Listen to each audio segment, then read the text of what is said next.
Well, after a 3-generation run, the Plus model iPhone is apparently doomed to die, to be discontinued or put on the chopping block later this year with the launch of the 17 series. We will not be seeing an iPhone 17 Plus. Instead, we'll be seeing a different model, which we'll talk about. But yeah, in this video, I want to talk about this. This is a big deal. The Plus model has been a great recommendation on my part as a tech YouTuber, you know. I think it's a great deal. Not everybody needs a Pro Max, so it's kind of sad to see it go, but this decision does kind of make sense, although it does have consequences, and I want to talk about all of that in this video. And with that said, first up, I want to talk about sales figures with the iPhone 16 Plus. I think this may be the biggest reason, unfortunately, why Apple is not going to come out with a 17 Plus this year, and you'll see why in a minute here. So, of the iPhones sold over the past few months or quarter or two, 68% of them have been brand new, you know, of the 16 series, which is pretty, you know, good because Apple sells older models, you know, the 14, 14 Plus, 15, and 15 Plus. These make up 32% of the remainder, you know, of the pie here of the 100% total phones being sold. So of this 68%, the Pro Max is taking the cake at 23% of the sales here, again, of that 68% figure. So, you know, pretty huge. That's like 30-ish% of it. Then you have the base model coming in at 21%, which is great. So people are impressed with this phone or this, you know, type of phone, the regular 16, and the AI maybe, and the design, the cameras, whatever. Then the smaller Pro comes in third place at 16%. That makes sense. Still a pretty decent number. You know, people, not everybody wants the giant Pro Max phone. But then the 16 Plus comes in last place at 8% of this you know, new iPhone pie, and, you know, obviously 8% of the entire sales of iPhone in general, which is pretty pitiful. And this makes sense because I believe that these sales are being cannibalized by the 16 Pro Max, and for several reasons. I mean, if you're already spending a lot on an iPhone, I think people kind of have that go big or go home mindset. You get a better design here, you get better cameras. It's a little more powerful, albeit, you know, people don't really know that. I think people are opting for this because of, you know, trade-in value, but also just the name, you know, the prestige, whatever. People know the Pro nomenclature means better compared to this. So, you know, it's kind of counterintuitive to me. I think that the 16 Plus is an excellent phone. It's the same size pretty much, a little bit smaller. I think this is 6.7 compared to 6.9, but even still, it's the same form factor. However, again, I guess people just have that go big or go home mindset. They're like, you know what, if I'm spending $800 or more, maybe I need to see a little more for that. So that kind of, again, may be the reason why Apple's like, you know what? Like the Pro Max has the giant phone people covered, and if they're looking for a giant phone, they're gonna opt for this anyway. I think that the Plus was a great experiment, and again, I love it, and I think it's a fantastic value. But yeah, you know, if you're a capitalist, you know, company, you know, you're kind of in the business to make money, 8% is not a good figure. As much as I love this phone, as much as I believe in what it is or what it's supposed to be or who it's supposed to serve, yeah, I mean, if most of these customers are opting for the Pro Max, then it kind of makes sense as to why they're chopping it. And on the topic of the Pro Max, or just iPhones with MagSafe in general, before we continue with the video here, I have a brief message from today's video sponsor, EcoFlow, and their Rapid Magnetic Power Bank. First up, it's designed really nicely with high-quality plastics and rubber. I also like the way its rounded sides fit in my palm, especially when it's attached to the back of my personal iPhone 16 Pro Max via MagSafe. Speaking of which, the power bank can charge your iPhone via MagSafe with Qi 2 or PD 3.0 speeds at 15 watts, which translates to charging an iPhone 15 Pro to 50% in just 42 minutes. The power bank also has 5,000 milliamp hours of capacity to work with, which can pretty much charge your iPhone once over, often with some power left over to spare. It also shows its remaining charge with unique LED indicator symbols, which I really enjoy.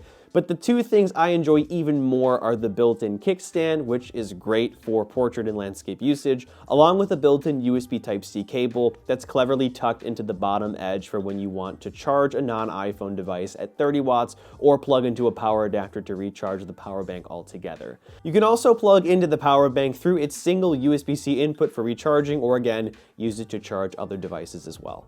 And when it comes to recharging it or the power bank, you can get it from 0 to 70% capacity in just 33 minutes, which is definitely convenient in a pinch. So overall, this is a great ergonomic power solution, not just for your iPhone, but for your other devices and accessories too, thanks to the built-in cable, USB-C port, and sizable capacity. And of course, I'll leave a link down below to EcoFlow's site if you're interested in checking this amazing accessory out.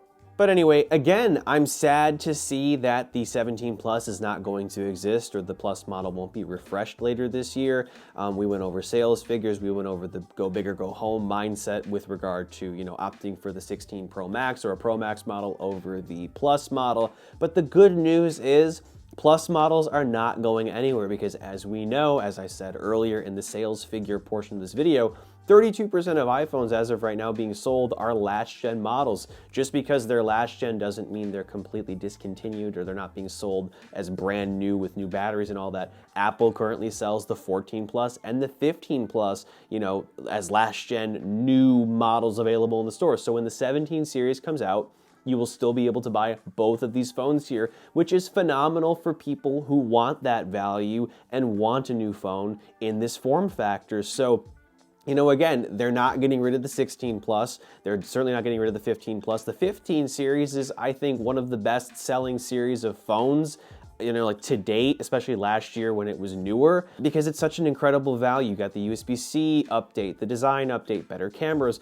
This is, 90% of what the 16 Plus is here. The 16 Plus, its only advantage is really the AI stuff and 3nm Gen 2, which makes that possible, plus more RAM, plus, a different camera setup, and of course the capture button. But it's not that much different. If you want the AI stuff, of course, you're going to have to opt for this. But these phones right here are going to be solid into 2026, into 2027, I would argue. Specifically, the 16 Plus model, which is AI proof. So, I think Apple kind of knew that, the Plus model was sort of on the fringe, on the list of products to potentially discontinue, but they wanted to give it AI capability as it rolls out. I mean, clearly AI or Apple Intelligence is still kind of half-baked, but at least this phone will continually get updates as long as it exists for the next few years, probably until, 2030 or so.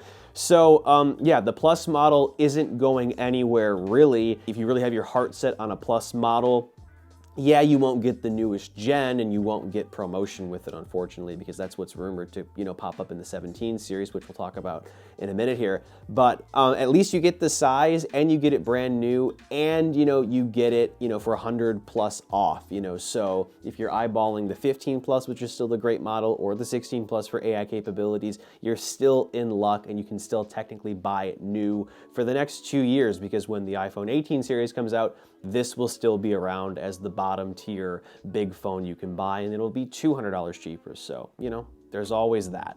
But anyway, beyond the fact that Apple will continue to sell Plus models, albeit last gen, into the near future, the form factor is still not being refreshed, as we have well established by now. If you remember, the Plus model replaced the Mini model back in 2022. That was a decision that upset way more people because the Mini is like a cult hit because people loved how small iPhones used to be, and they brought that back for a time. So, the Mini is going to be more missed than the Plus, but nonetheless, something is going to take its place. What is that? We had Mini for 2 generations, Plus for 3 generations. What is Apple cooking up now? And what is Tim Cook cooking up now? I should have said that. But in all seriousness, if you pay attention to leaks and rumors and all that, of course they're vague and they're not always accurate, but the trend is saying that Apple is opting for a lighter, thinner model. They're probably going to call it like the iPhone 17 Air or something. Pretty much, again, it's going to be super thin. So this is an iPhone 6 here. This is, I think, 6.1 millimeters thin or thick or whatever. It's apparently going to be 5.5 millimeters thin, so kind of iPad Pro level skinny, which is crazy. Maybe a little bigger, who knows? It's going to be a little bit smaller at 6.55 inches or 6.6 inches, not quite 6.7 or 6.9 with like the Pro Max. It's also going to have a single camera like we have on the 6 here, so like a 24 or 48 megapixel shooter, which is capable of cropping into 2x and whatnot, 1.2, 1.3, whatever the digital or optical quality cropping is. I would imagine that would be the case here. And yeah, that's the whole point, you know, it's going to be redesigned like the rest of the phones. I think all the phones are supposed to have 120 hertz as well, even the base iPhone 17, which is sad for, you know, Plus model users who may have wanted that in an iPhone 17 Plus that will no longer come to fruition. All of this to say the Air model is super interesting. I think Apple is like, okay, we tried a small phone, we tried a big phone, what about a thin phone? And honestly, maybe my prediction, I don't want to sort of, you know, eat my words here, but I have a feeling this might be the least performing category of them all, because, like, you know, a small phone made sense, a big phone made sense, a thin phone, who knows if people are going to want that. Of course, I want to try it, and I'm going to, you know, daily drive it, and I'm going to use it, and maybe it will be a hit. I don't want to predict the future, but this is definitely an interesting move by them. You know, they're kind of throwing spaghetti at the wall and seeing if it'll stick. I don't know. But nonetheless, I'm excited. It's Apple trying something new, and maybe, I think Steve Jobs said this, like, you know, like the company needs to sort of figure out what people want, even if they don't know if they want it. So maybe this is going to be a huge hit, but it doesn't seem like it to me intuitively. I don't know. Leave a comment if you think that, but yeah, that's what's going to be replacing the Plus. So we'll have to see how that performs against, you know, previous sales figures of the Mini and the Plus. And that brings us to the conclusion here. Again, it's sad to see the Plus model going. I think it's been a great value. However, you can still buy them used and, of course, new from Apple. For the next 2 years, yeah, you'll be able to buy a new Plus model with a warranty, with a new battery, and all that. I think the 16 Plus is going to be your best bet, especially in 2 years when it drops down another price point to, like, the, you know, cheapest iPhone category. So, you know, I would still consider this into the future, and they might bring it back. You know, maybe they'll try out the Air and they'll realize that the Plus model sold the best and it still needs to sort of fill a consumer, you know, segment. So who knows? I have a feeling it might come back. But I also am curious to see how the Air model will perform sales-wise and just in general as a concept. So exciting times, you know, we're due for some really new looking iPhones with 120 hertz across the board. I am by no means a leak channel, but it is fun to speculate. And, you know, we've seen enough from Apple where we can kind of use pattern recognition to anticipate, you know, how things are going to go. But yeah, I mean, with these new models, we'll have to see how everything pans out. And that about wraps things up here. I hope this was fun. Check out my link to EcoFlow once again if you want to check out that amazing MagSafe battery pack accessory. And as always, I'm Noah, and I will catch you all in the next one.